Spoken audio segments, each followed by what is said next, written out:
The brass-handled door to Celia Thornwell's office swung open without a knock. Randall Grieve stepped in, the soles of his shoes clicking once on the hardwood before the hush of the carpet swallowed the sound. He didn't sit. He didn't ask if she had a minute. "Celia, we're making budget cuts. Effective immediately. You're out. Security will be here in 5." The words landed like a sudden drop in air pressure, the kind that makes your ears ring. She heard the steady tick of the wall clock behind her, each second marking the end of 22 years. Randall's breathing was even, deliberate, as if he'd rehearsed the cadence. His eyes were flat, fixed somewhere above her shoulder, careful not to touch the weight in hers.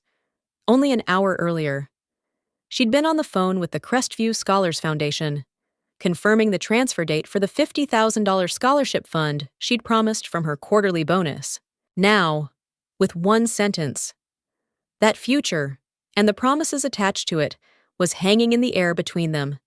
Celia Thornwell was not just another executive.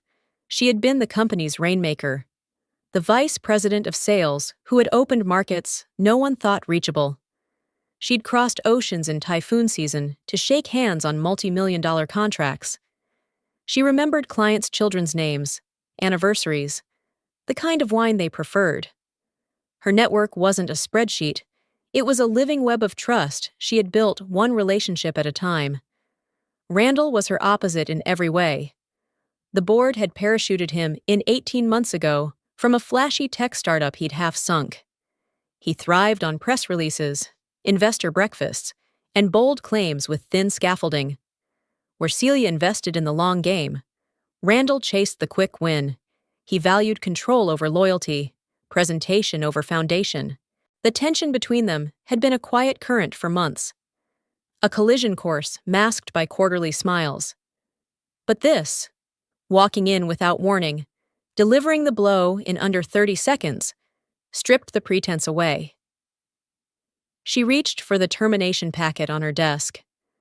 The manila folder was thick, the top page stamped with her name, but not quite. It was written in a shortened form she'd used only in her personal executive contract, the one with clauses no one else ever mentioned. The sight cooled her shock into something sharper, quieter. Randall didn't notice. He was already glancing at his watch. She had given them more than 2 decades, not in years counted on a calendar, but in flights taken, hotel rooms lived in, and holidays spent in airport lounges with a paper cup of coffee cooling in her hand. In 2001, Celia Thornwell was a junior account rep with a desk barely large enough for a phone and a stack of paper brochures.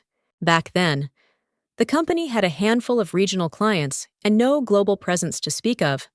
She was 26, full of conviction, and naive enough to believe that hard work was the only currency that mattered. Jakarta was her first proving ground. A rival had been circling one of the largest steel importers in Southeast Asia, and the odds were against her.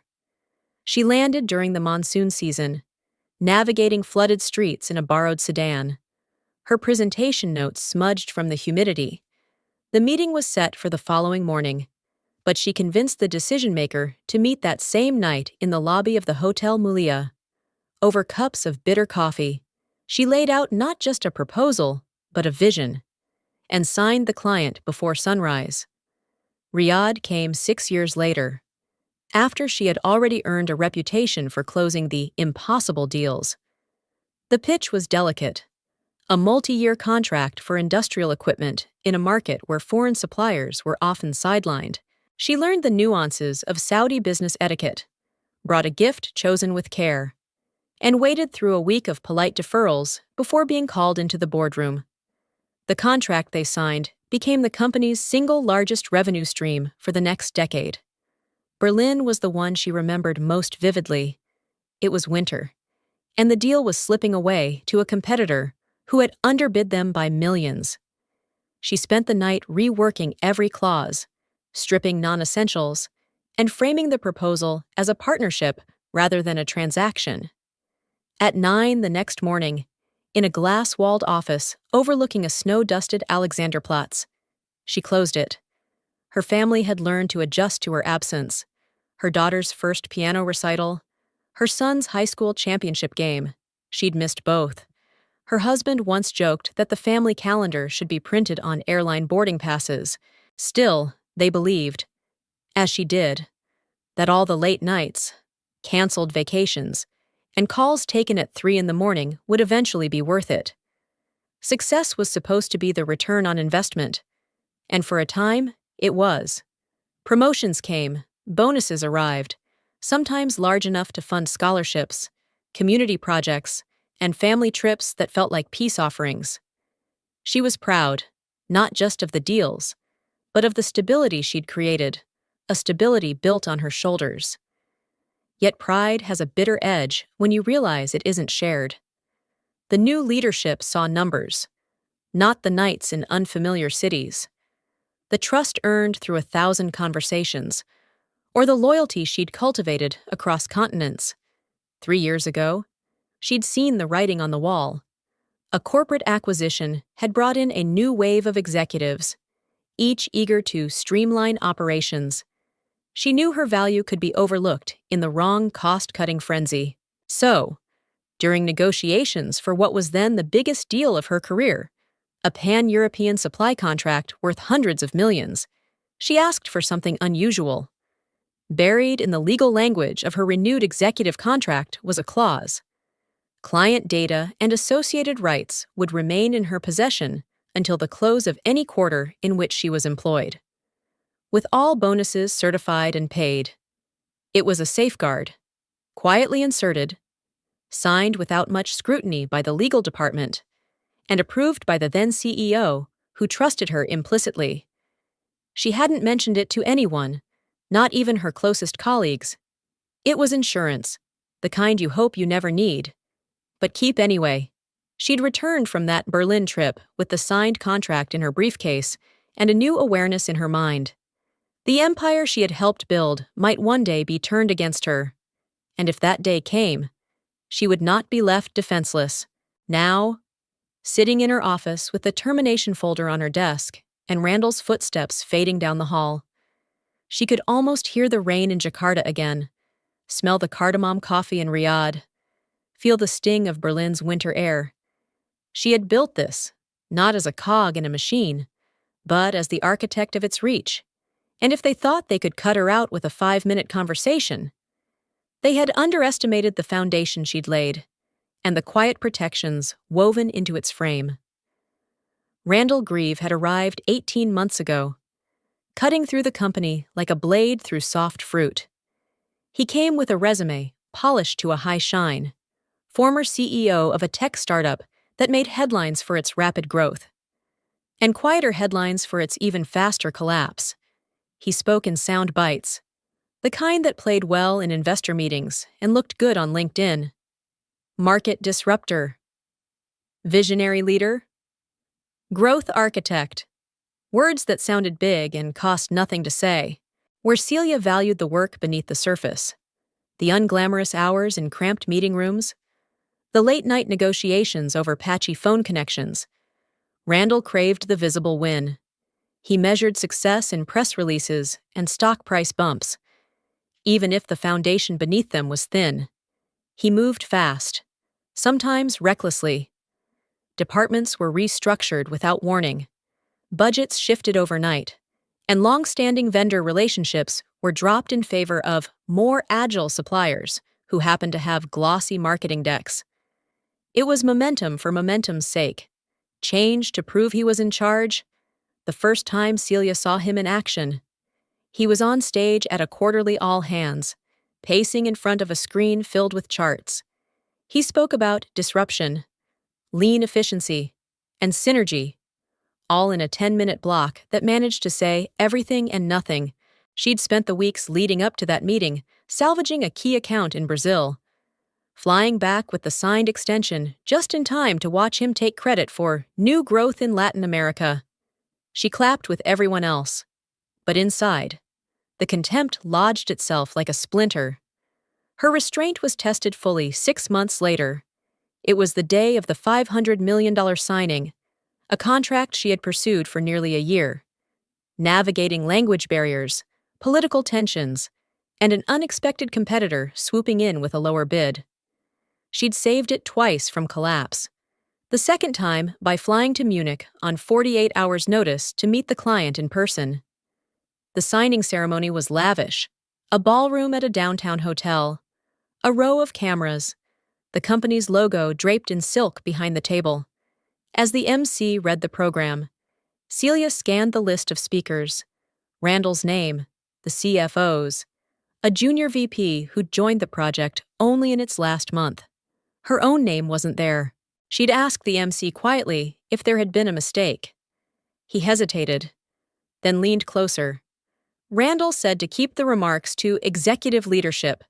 The words were careful, but the apology in his eyes was not. Celia stood off to the side as Randall delivered his speech, full of our vision and our bold steps forward. The kind of language that could be cut and pasted into any deal. He thanked the CFO, the junior VP, even the hotel staff. He never mentioned her. The client's lead negotiator, seated at the far end of the table, caught her eye mid-speech. His brows drew together. A silent question. "Why aren't you speaking?" She smiled faintly, as if to say it didn't matter. Inside, the heat of humiliation was tempered only by a colder, sharper thought. I see you. Randall. And I will remember this. The moment cemented what she'd already suspected, that Randall didn't just overlook her contributions. He actively sought to erase them when the spotlight was on. To him, visibility was power, and he guarded it jealously. 3 weeks later, in a strategy meeting, Randall leaned back in his chair, hands folded behind his head, and said it out loud. In this business, you can replace anyone. It's all about systems, not people. He looked directly at Celia when he said it, holding her gaze for a beat too long. She kept her face neutral, her notes open in front of her. She didn't argue, didn't let the flash of contempt show. But inside, the thought tightened into something unmovable. Randall was a man in a hurry, to the cameras, to the next deal, to whatever would make his quarterly numbers sing, and men like that made mistakes. When they did, she would be ready. By the spring following the Munich signing, the air inside the executive floor felt heavier, not because of heat, the climate control was constant, but because every conversation seemed to carry an unspoken, after this. She's gone. It started with Randall's new mantra, efficiency above all. To him, that meant cutting staff in the client service department, even for accounts that had been with the company for more than a decade. He called them legacy-heavy, as though long-term loyalty was a liability. Celia pushed back in meeting after meeting. You can't strip service from clients who signed with us because of that service, she told him, her voice measured, hands folded on the table. They'll leave, and they'll take others with them. Randall's reply was always the same, a thin smile and a pivot to spreadsheets. We'll reallocate resources. Automation will pick up the slack. He never said it outright, but his tone implied she was being sentimental, clinging to outdated practices, each time. She swallowed the urge to say what she was really thinking, that no algorithm could replace a call made at midnight to reassure a client halfway around the world, or the quiet work of a service manager who knew a client's quirks better than the client's own staff. The tension between them spread to the team. Long-time employees began asking her if their jobs were safe, their voices low, as if speaking too loudly might seal their fate. She gave careful, non-committal answers, promising to fight for what mattered, while knowing the decisions weren't hers alone. It was in this climate that the smallest events took on weight. A missed greeting in the hallway, a report left off an agenda, a CC line that excluded her name. Each omission felt deliberate, a brick added to a wall being built around her. One Tuesday afternoon, her assistant, Mariah, knocked on the door. face pale. "I think you should know," she began, closing it behind her. Mariah explained that she'd been in the copy room when Randall walked in, phone pressed to his ear. He didn't see her. "Yes, the VP role," he'd said, pacing slowly. "We're looking for someone with a strong media presence, global accounts experience, ready to step in immediately." Mariah hadn't caught the other voice, but Randall's tone was unmistakable. That relaxed confidence he used when he thought he was orchestrating something smart. Then he'd laughed, low and brief, and said, "Oh, replacing her will be easy." Mariah had left before he spotted her, her pulse pounding. "I don't know if he meant you," she told Celia, though both of them knew exactly who he meant. Celia thanked her, kept her voice calm, and returned to the quarterly budget draft on her desk. But her grip on the pen was tight enough to leave an indent. From that day on, the meetings felt like duels fought under the veneer of professionalism. Randall would present a plan to shift resources from long-term clients to emerging markets, and Celia would counter with risk assessments, historical retention data, and client feedback. He'd pretend to consider her points, then close with, "Let's test it anyway." As though the lives of those accounts were poker chips he could push across a table. Outside the conference room, they maintained a brittle civility. "Morning, Celia," he'd say in passing, without slowing down. "Morning, Randall," she'd reply, equally flat. But the moments in between, the pauses before she answered a question, the measured way she took notes, the steady gaze she held when he spoke, carried the weight of everything unspoken. She knew he was looking for her breaking point. She wasn't going to give it to him. The weeks stretched into months, each one a slow tightening of a wire. In the quiet of her office, she reviewed contracts, checked in with clients, and kept her network warm. If Randall was preparing his move, she would be ready for hers. And when she thought back to Mariah's story, the pacing, the phone call, the easy dismissal, the tension in her chest settled into something cooler. She could wait. She had been building relationships and contingency plans for years. Randall might have believed replacing her would be easy. He had no idea how wrong he was. The morning it happened began like any other, which was almost disappointing. Celia had always imagined that moments before a professional execution. There would be a change in the air, a stiffness in the corridors, an absence of small talk, a door left half shut when she walked by. Instead, the office was as it always was at 8:30 a.m., muted hum of printers, the faint clink of mugs at the coffee station, sunlight catching the edges of the framed awards in the hallway. She set her bag down, turned on her monitor, and pulled up the agenda for her 9 o'clock client call. Then she saw them, through the glass wall of the executive conference room. Randall sat at the head of the table, HR Director Melissa Lang beside him. The blinds were usually left open, but this morning they were drawn halfway, creating slanted bars of shadow across Randall's face. He was speaking low, his hands moving in short, controlled gestures. Melissa was nodding, pen poised over a legal pad. Celia didn't linger. She allowed herself one measured glance before continuing to her desk. As if she hadn't noticed, whatever was being planned in that room would reveal itself soon enough. Her call with the Singapore account began promptly at 9 o'clock a.m. She greeted Daniel Way, the client's managing director, with the same composure she'd had in every conversation over their 7-year relationship. They reviewed quarterly performance, discussed the renewal terms, and even touched on a potential expansion into Malaysia. Celia took detailed notes, asked precise follow-up questions, and never let her tone slip, not once. But in the back of her mind, she was cataloging the signs. Randall's clipped stride past her office at 10:15 a.m., avoiding eye contact. Melissa reappearing at his side 30 minutes later, carrying a folder so thick the clasp strained. The sudden quiet from her peers. Emails answered with unusual brevity. Voices dropping when she entered the break room. by 11:45 a.m. She'd finished her second major call of the day, this time with a client in Toronto. Everything felt steady on the surface, but there was a strange inevitability running underneath. It was the sensation of standing on a shoreline while the tide retreats too far. Too fast. At 12:15 p.m., her phone buzzed with a message that cut through the hum of the office. It was from one of her oldest clients, the CEO of a logistics firm in Chicago. "Hearing you might be leaving. If it's true, we follow you.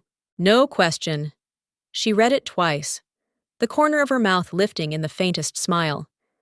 She didn't respond immediately, not because she was unsure, but because timing was everything. Lunch came and went without appetite. She reviewed contracts, replied to client emails, and kept her calendar moving forward as though the day wasn't narrowing towards something inevitable. Her calm was deliberate, a choice to meet whatever was coming on her own terms. At 2:00 p.m., she stepped into a brief call with her London team, running through status updates and confirming the final shipment schedules for the quarter. Every detail was locked down, every deliverable on track, a testament to the discipline she'd built into her work. By 2:45 p.m., she was back at her desk, jotting notes from the call, when the brass-handled door opened behind her. Randall stepped in without knocking. Melissa followed, closing the door with a soft, final click, in the quiet between his arrival and his first words.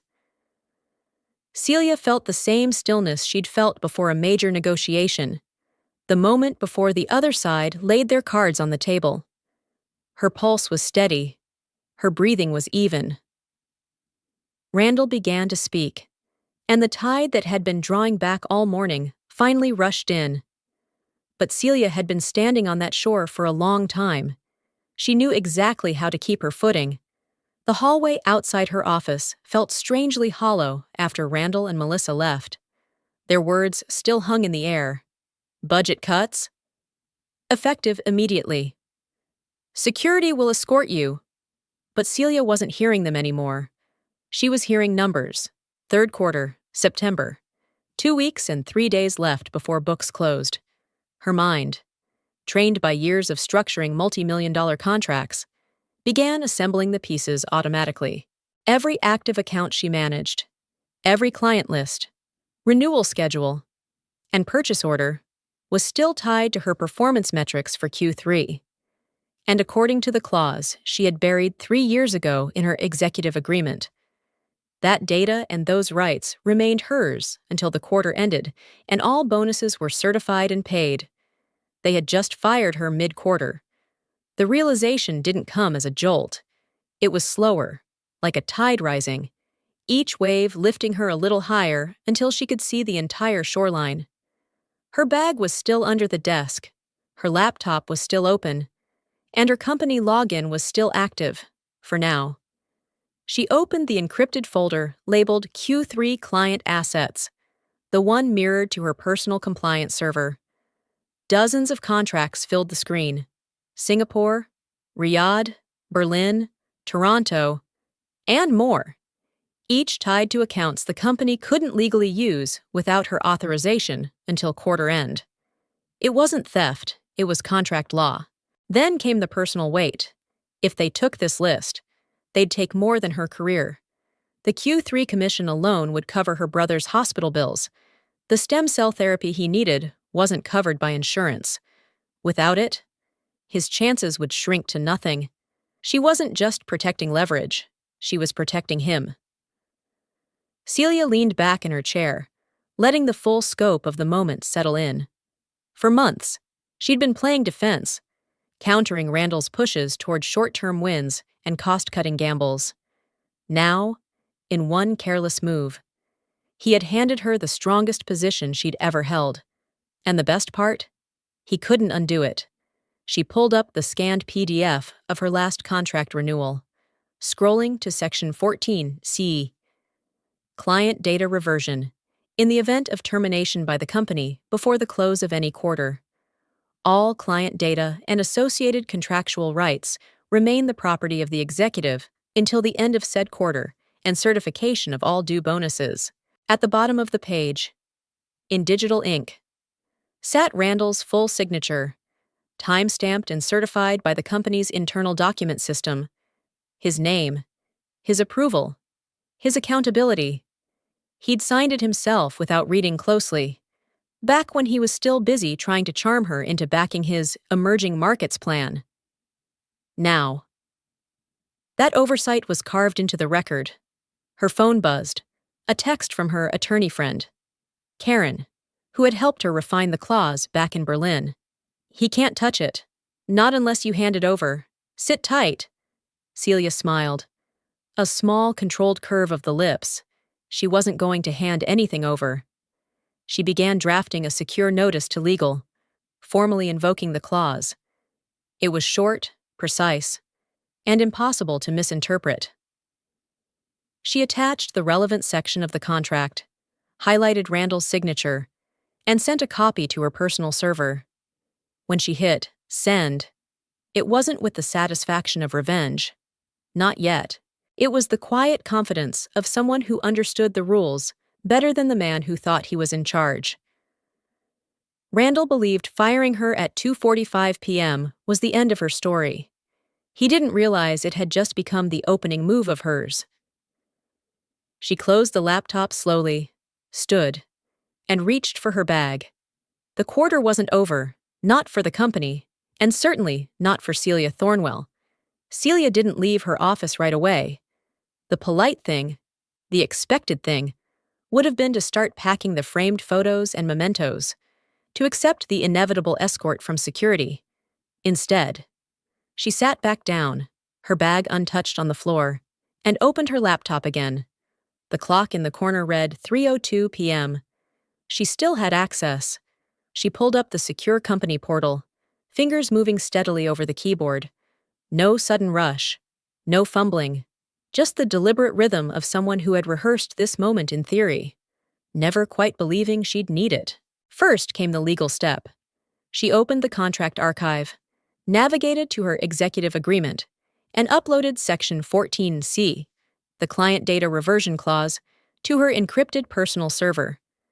Then she drafted a formal notification to legal, invoking the clause and specifying that all client data tied to her Q3 performance was now under her custodianship until quarter end. She copied the timestamp, the document ID, and the embedded verification of Randall's digital signature.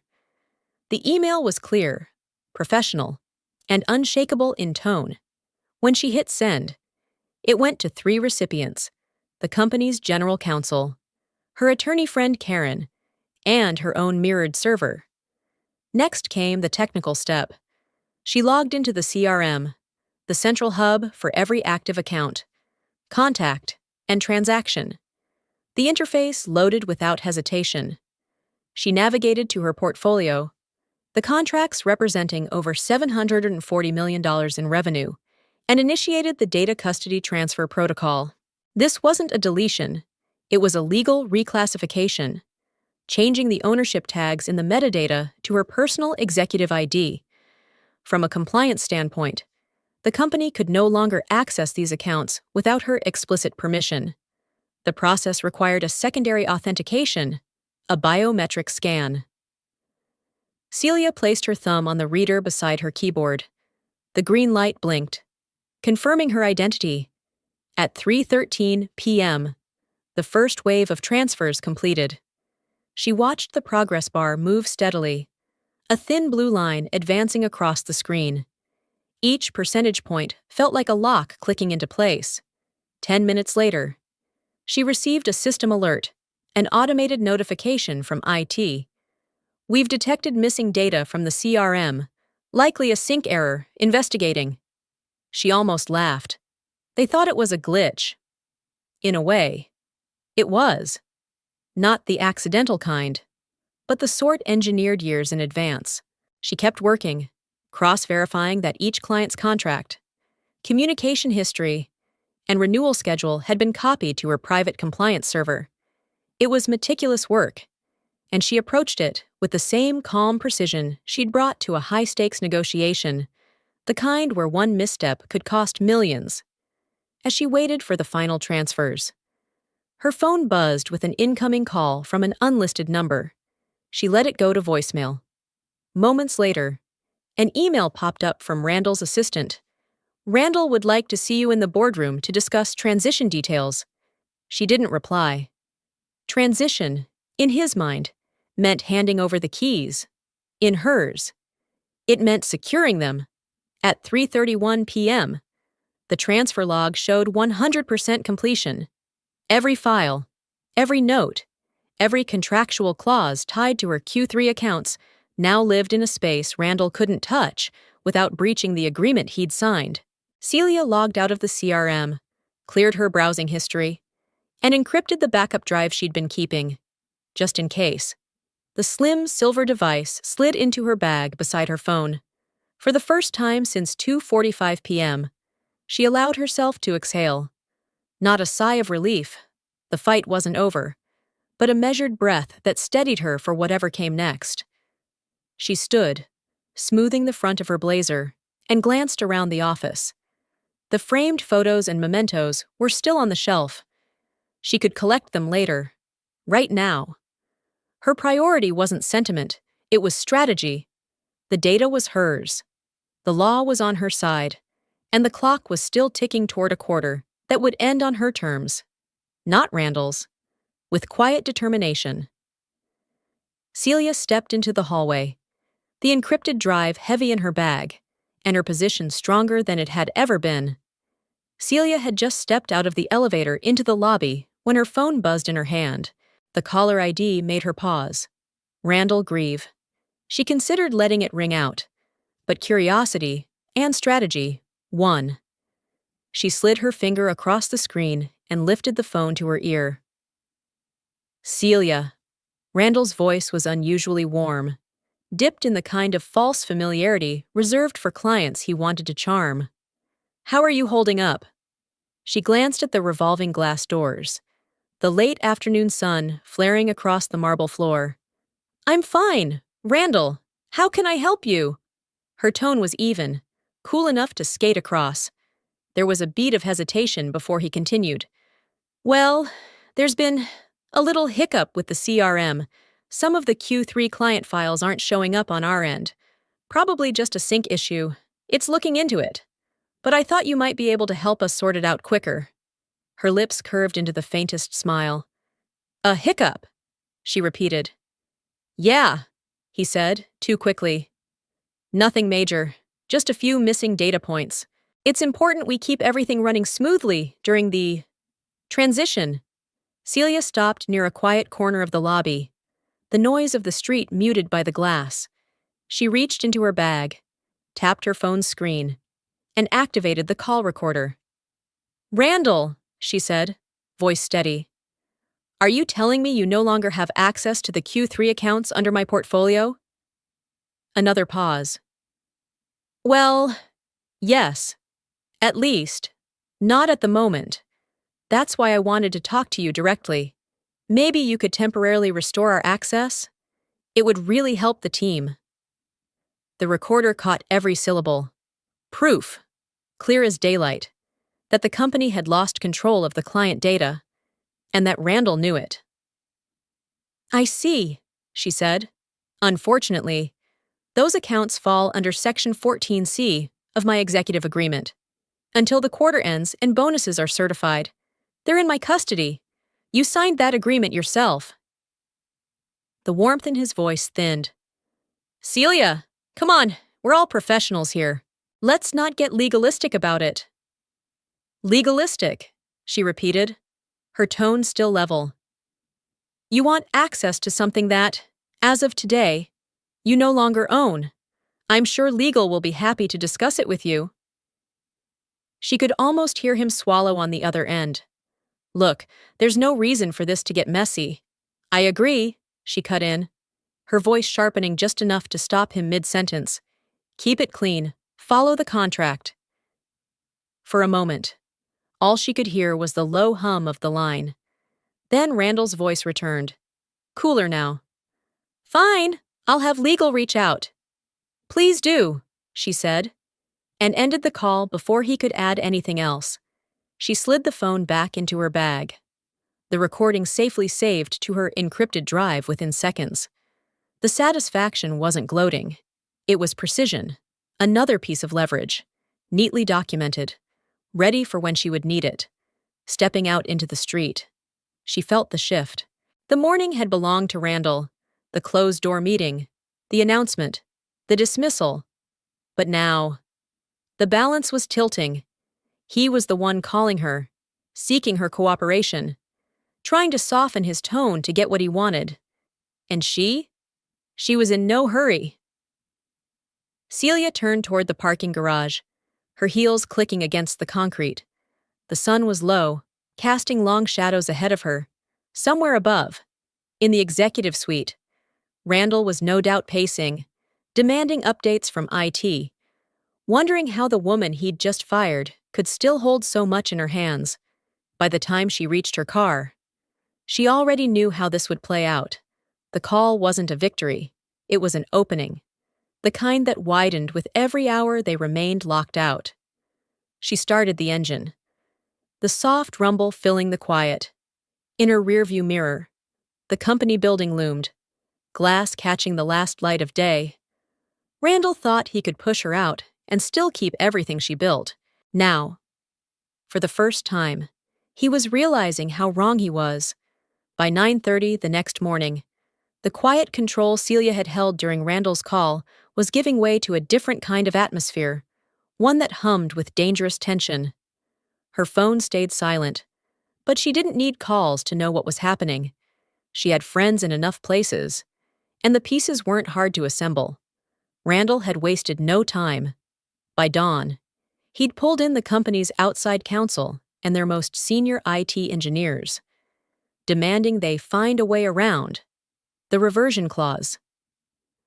The word filtering back to her was that he'd gone further, drafting an emergency petition to the Superior Court for a temporary order compelling her to restore the company's access to the client files. Celia didn't flinch. She kept her schedule, took 2 client calls, and reviewed a renewal proposal. She didn't mention the legal maneuvering to anyone, not even to Karen, her attorney friend who had been with her through the Berlin contract. If Randall wanted to challenge her, she would meet him where she was strongest, in the letter of the agreement he had signed. By 11:15 a.m., Karen finally called. "They filed it," she said, her tone clipped but steady. "Emergency petition. They're claiming withholding the data will cause irreparable harm to the company." Celia leaned back in her chair. And the judge already responded. Denied. The word landed with the satisfying weight of a gavel. Karen continued, her exact language, "Petitioner's contractual obligations are unambiguous. The court will not issue temporary relief contrary to agreed terms." Randall's signature is on the clause. "Celia, it's airtight." Celia let out a slow breath. It wasn't relief. She'd never doubted the legality, but it was confirmation that her position was as solid in court as it was in her own mind. Meanwhile, in the executive suite she'd left behind, the air was anything but steady. Each had confirmed what Randall already knew, without her biometric authentication. The CRM's access protocols simply wouldn't release the Q3 portfolio. The more they tried to override it, the more compliance alerts triggered, each one automatically copying the audit trail to the legal department. By early afternoon, Randall was on his 3rd closed-door meeting. Voices were raised. Deadlines were missed. Account managers were fielding uncomfortable calls from clients who had suddenly received suspension notices. From her own workspace, now a quiet corner office in a co-working building downtown, Celia monitored the situation through her network. She wasn't gloating, but she wasn't disengaged either. She made a point of answering every client inquiry within minutes, reinforcing that she was still the stable point of contact in the storm. The real danger, she knew, wasn't in their legal attack. It was in their desperation. People make mistakes when they feel the ground slipping beneath them. And Randall was already close to losing his footing. At 2:40 p.m., Karen texted, "They're rattled. Stay steady." Celia smiled faintly at the choice of words. Steady was exactly what she intended to be. Randall could throw lawyers, IT teams, even a court petition at her. None of it mattered if the foundation was hers. And it was. She had built it, protected it, and now defended it, not out of spite, but because the law and the work were both on her side. The company's counterattack had failed before it even gathered momentum. And as the day closed, Celia knew the dangerous tension had shifted. It was no longer hers to carry. It was all on Randall now. By 8:15 the next morning, the first real cracks appeared. A junior account manager posted a message in the internal chat. Anyone else locked out of CRM? Minutes later, similar pings lit up the channels from teams in New York, Singapore, and Berlin. At first, IT responded with their usual calm, system refreshes, temporary access glitches. Try logging out and back in. But within an hour, it was clear this wasn't a glitch. Celia was in her downtown workspace, sipping coffee, when the first ripple reached her. A former colleague texted, "Whole department's frozen out. Randall's losing it." She scrolled through her phone, reading the unfolding chaos. Account reps were unable to pull client histories. Renewal reminders failed to send. Automated billing cycles paused mid-run, flagging compliance exceptions. The company's operational heartbeat, the CRM, was skipping beats it couldn't afford to miss. By 9:30 a.m., the clients started noticing. The CRM's automatic service disruption emails went out, each one a legal requirement under certain contracts. The wording was neutral, but the message was clear. Your account is on hold until further notice. Some clients called their account managers, others, knowing exactly who had been running their business for years, reached out to Celia directly. She didn't solicit them, she didn't need to. The trust had been built over decades, and trust had its own gravity. She kept her tone calm, professional. Yes, I'm aware of the situation. I can't speak for the company, but your contracts are secure with me until quarter end. That was all she had to say. The clients understood the subtext. Back at headquarters, Randall was moving from office to office like a man pacing the edge of a cliff. The more he demanded answers, the clearer it became that there weren't any he wanted to hear. It couldn't override the ownership tags without triggering compliance flags. Legal had already told him the clause was enforceable. The cascade reached its peak just before noon. A strategic client, one of the company's top 3 revenue sources, sent an email to the main executive group. The subject line was simple: service continuity, in the body. They wrote, "We have been notified of service disruptions. For clarity, our ongoing business will remain with Ms. Celia Thornwell. Please coordinate directly with her moving forward." And then, the final blow. The email's CC list included not just Celia and Randall, but the entire board of directors. Celia read it twice, letting the words settle in. She didn't forward it, didn't reply immediately. She simply saved it to her records. It was proof, in black and white, that clients saw her as the anchor, not the company. That was the quiet satisfaction, not gloating, not revenge, just the confirmation of what she had always known. The relationships were hers, built on her work, not the logo on the letterhead. By 2:00 p.m., Randall had gone to ground, shutting his office door and canceling his afternoon meetings. The board was already requesting an emergency session. And Celia? She spent the rest of her day following her normal routine, reviewing proposals, finalizing a client's expansion plan, and keeping her own calendar moving forward. The chaos wasn't hers to manage anymore. When she finally left the office, the sun was low over the city, casting long gold lines across the streets. She slipped her phone into her bag, the CC'd email still fresh in her mind. Randall had wanted to prove she was replaceable. The lockout cascade had just proven the opposite, to him, to the board, and to every client that mattered. By the time Friday morning came, the lockout chaos at Randall's company had spilled into the trade press. Industry newsletters were hinting at major operational disruptions and client retention risks. Celia didn't have to confirm anything. The whispers carried their own momentum. That morning, her phone buzzed with a number she hadn't seen in years. She answered cautiously. "Celia," the voice said warmly. "It's Mark Hanley."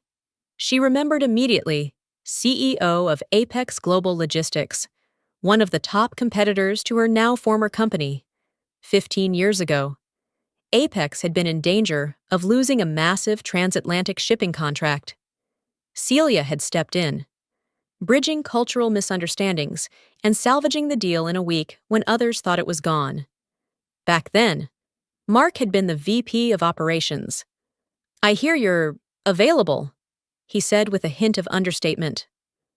"I'm between arrangements," she replied, letting her tone carry a quiet smile.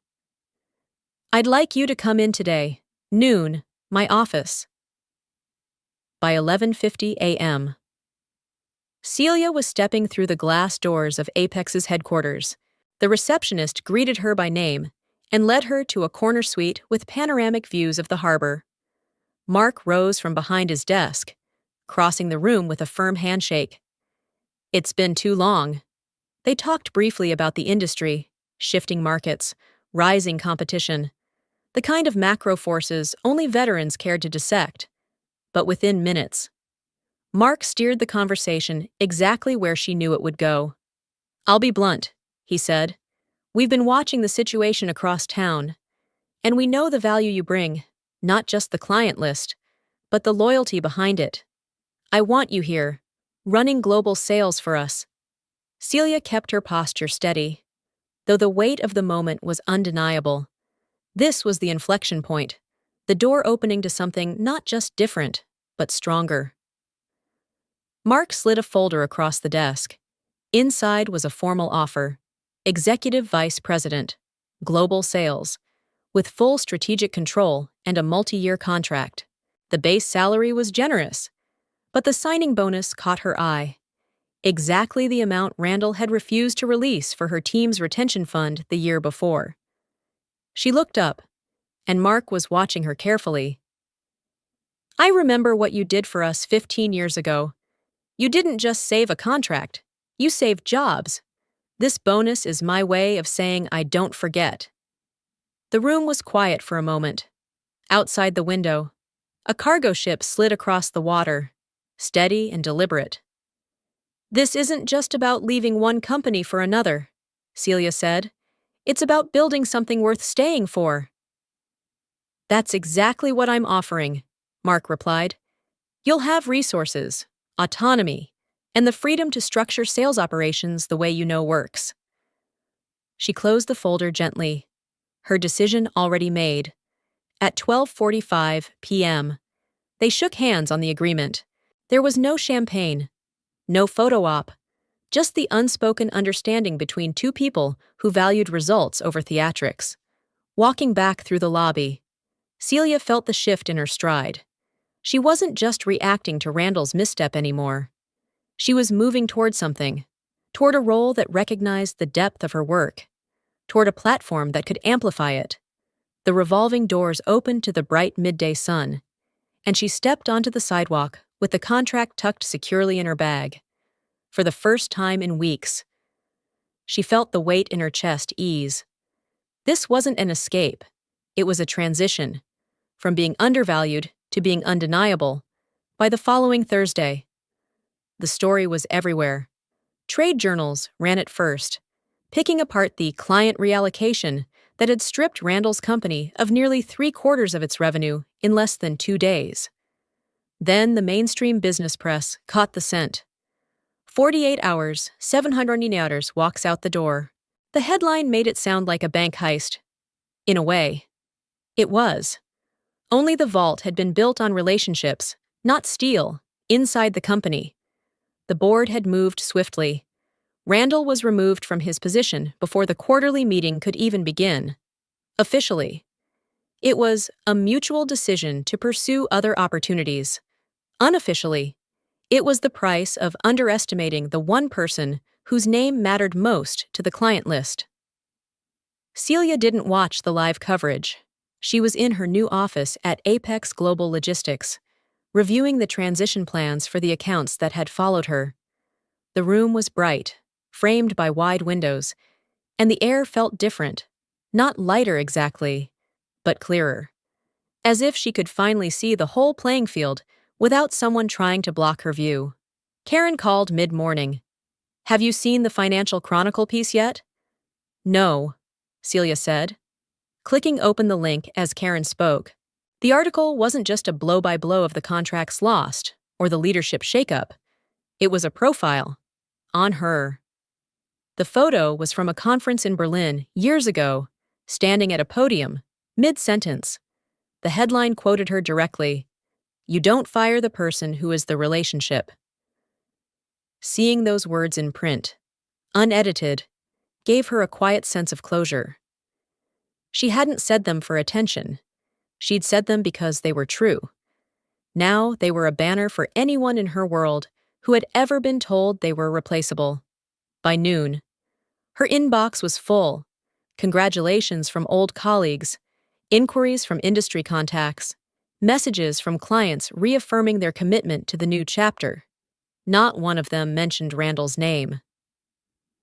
At 4:00 p.m., she stepped out of the building into the cool, late afternoon air. Across the street, a digital news ticker scrolled headlines. Apex Global secures $740 in new contracts. The number was the same, but now it was hers to steward, not defend from someone else's carelessness. This was what liberation felt like, not just leaving something behind, but standing in a place where your value was visible, recognized, and rewarded. The noise of the past weeks was fading, replaced by the steady rhythm of forward motion. Celia knew there would be other challenges, other deals to fight for, other storms to weather. But she also knew this. She would face them with the knowledge that her work, her integrity, and her relationships were her strongest assets, and no one could take those without her consent. As she walked toward the corner, the sun broke through the clouds, throwing light across the glass facade of her new company's headquarters. For the first time in months, she didn't think about Randall at all. She thought about what was next. In the end, Celia Thornwell's story isn't just about contracts or clauses. It's about knowing your worth, standing your ground, and letting the scoreboard speak for itself. If you've ever been underestimated, pushed aside, or told you were replaceable, remember this: the relationships you build, the value you create, and the integrity you protect are your real leverage. What do you think about Celia's move? Would you have handled it the same way? Or gone even further? Share your thoughts in the comments. And if you found her journey as inspiring as I did, hit like, share this video with someone who needs to hear it, and subscribe for more powerful, true-to-life stories like this one.